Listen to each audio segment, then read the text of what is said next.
सतनाम वाहिगुरु वाहिगुरु जी दा खालसा वाहिगुरु जी दी फतेह। जन्म साखी में आज हम गुरु नानक देव जी की आगे की यात्रा के बारे में पढ़ेंगे। गुरु नानक देव जी करनाल पहुंच जाते हैं पानीपत से।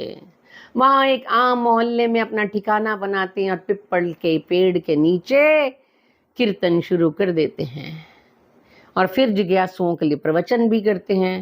इसे धीरे धीरे संगत बढ़ने लगी। एक पीड़ित महिला आई और आपसे फरियाद करने लगी कि घर के सदस्य मुझे तंग करते हैं क्योंकि मैंने लड़के पैदा नहीं किए, मेरे कोख से तो लड़कियां जन्मी हैं। ये सुनकर गुरुजी ने धैर्य बंधाकर कहा, ये सब प्रभु के हाथ में है।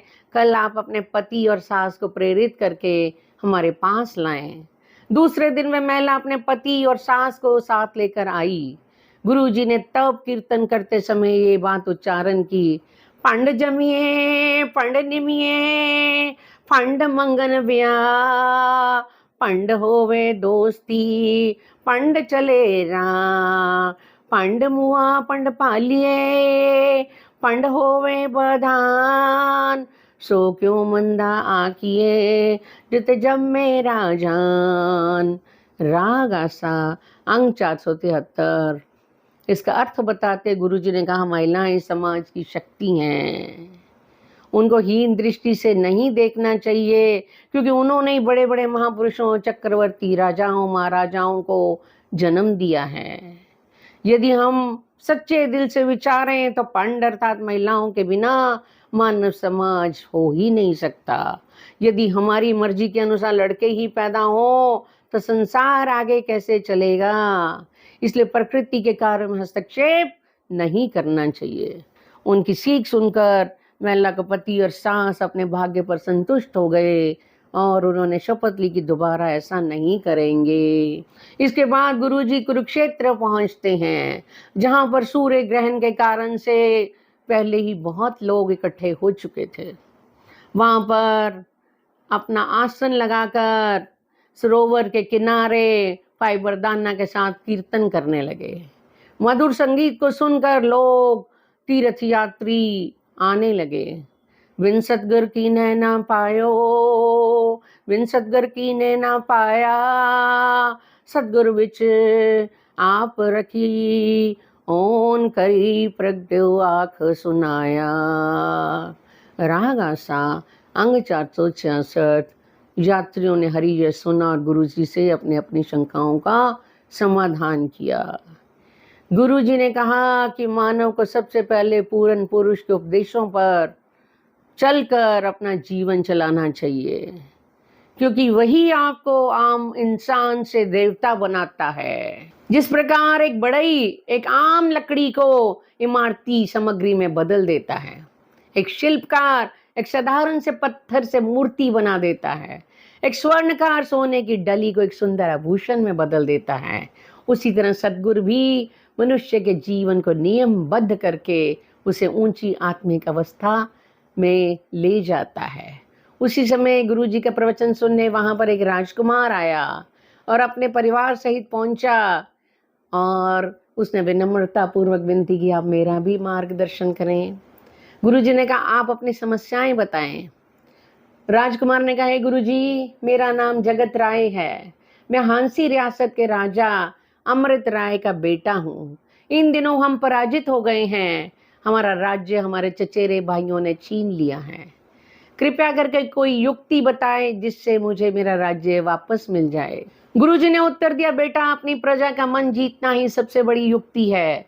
ये तभी संभव हो सकता है जो तुम एक आदर्शवादी व्यक्ति बनकर प्रजा के सेवक के रूप में उभरो। सुख दुख में उनके साथ हाथ बटाने के लिए हमेशा तैयार रहो और लोगों को विश्वास हो जाए कि ये कभी अन्याय नहीं करेगा, निर्दोष का दमन नहीं करेगा, तभी तुम विजय प्राप्त कर सकते हो। ये सीख धारण करते हुए राजकुमार ने आश्वासन दिया है, गुरुजी, मैं आपकी आज्ञा का पालन करूंगा, किंतु आप मुझे आशीर्वाद दें। गुरुजी ने कहा, यदि तुम शपथ लेते हो तुम हमेशा न्यायकारी रहोगे, प्रजा के सेवक बनकर रहोगे, तो सारी संगत के साथ तुम्हारी विजय के लिए प्रभु चरणों में प्रार्थना करते हैं। राजकुमार ने तब गुरुजी से कहा, मैं आपको कुछ भेंट देना चाहता हूँ, स्वीकार करें। उत्तर में गुरुजी ने कहा, बेटा हम त्यागी हैं, हम भेंट स्वीकार नहीं करते। तुम सेवा करना चाहते हो तो लंगर की व्यवस्था कर दो। इस पर राजकुमार ने एक बोरी चावल मंगवा लिए, जिसको गुरुजी ने एक विशाल देग में पकाने के लिए चूल्हे में धर दिया। जैसे ही आग जलाई गई, धुआं दूर दूर तक दिखाई देने लगा। उस समय सूर्य ग्रहण शुरू हो चुका था। हिंदू मान्यताओं के अनुसार सूर्य अथवा चंद्र ग्रहण के समय आग जलाना, खाना पकाना वर्जित है। जैसे ही आग अथवा धुआं दिखाई दिया, पुजारी लोग आपत्ति करने के लिए इकट्ठे हो गए। उनके प्रमुख पंडित का नाम था नानूमल, जो अपने आप को कलियुग का अवतार मानता था। फिर क्या था, जैसे गुरु नानक जी के पास प्रतिनिधि मंडल विरोध करने पहुंचा, किसी चुगलखोर ने पंडित नानू से कहा, ये लोग तो हिरण का मांस पका रहे हैं। पंडित क्रोधित होकर लड़ने लगे, आप कैसे धार्मिक पुरुष हो, पवित्र तीर्थ स्थल पर सूर्य ग्रहण के समय मांस पका रहे हो। गुरुजी कहते हैं, आप मुझे ये बताने की कृपा करें, पवित्र स्थल पर भोजन पकाना वर्जित है। पंडित जी ने कहा, नहीं, हमारा विरोध तो यही है कि सूर्य ग्रहण के समय नहीं पकना चाहिए, और आपने तो और ज्यादा खराब किया है कि आप मांस पका रहे हैं। नानूमल ने कहा कि ये स्थान पवित्र है, यहाँ पर मांस नहीं पकाना चाहिए था। तब गुरुजी ने कहा, बहकावे में आ गए हैं, हमने तो जनसाधारण के लिए केवल लंगर लगाने के लिए चावल ही पकाए हैं। तब आप देखना चाहें तो ढक्कन उतार कर देख लें। अब नानूमल जी का अभिमान चूर हो गया और उन्होंने नतमस्तक होकर शीश झुकाकर क्षमा मांगी। तब गुरुजी ने उन्हें गले लगा लिया। मास मास करे मूर्ख चगड़े, ज्ञान त्यान नहीं जाने, कौन मास कौन सा कहावे, किसमई पाप समाने, गेंडा मार होम जग किए, देवत्या की बाने, मास छोड़ बैसे नक पकड़े, रात मानस खाने। राग मलार, अंग 1289। गुरु नानक देव जी कुरुक्षेत्र के सूर्य ग्रहण मेले से लौटते हुए पेहोवा के पवित्र सरोवर पर पहुंचे। वहां पर पंडों ने दंत कथाएं प्रसिद्ध कर रखी थी कि यहाँ पर एक महिला के कान की बाली सरोवर में स्नान करते हुए गिर गई। उसने ये मानकर मन को समझा लिया कि उसने ये दान दक्षिणा में दे दी। बाली बड़ी होकर रथ के पहिए जैसी हो गई, इसलिए दान किया जाना चाहिए। जिसे आपको यहाँ मातलोक में दिया दान कई सौ गुना बढ़कर स्वर्ग लोक में मिलेगा। ये सुनकर गुरुजी ने कहा, ठीक है, फिर तो पाप भी बहुत ज्यादा फलना फूलना चाहिए। आप अपने हृदय में झांक कर देखें, आपने कितने पाप किए हैं। यदि वह भी इसी गति से विकसित होते गए तो हमारा क्या होगा।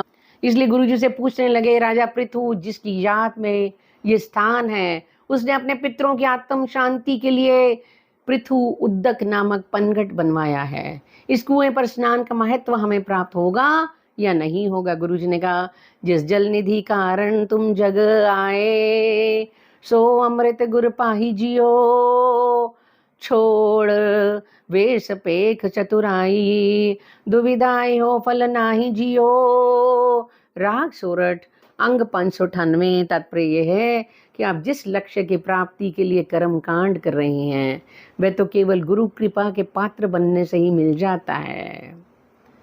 आप यदि गुरु के कहे अनुसार जीवन यापन करते हैं तो ही आप सच्चे अर्थों में जीवन जिएंगे। हमें वो काम करना चाहिए जिससे हमें पूर्ण गुरु की प्राप्ति हो सके। इसी में सबका भला है। सतनाम वाहिगुरु, वाहिगुरु जी दा खालसा, वाहिगुरु जी दी फतेह।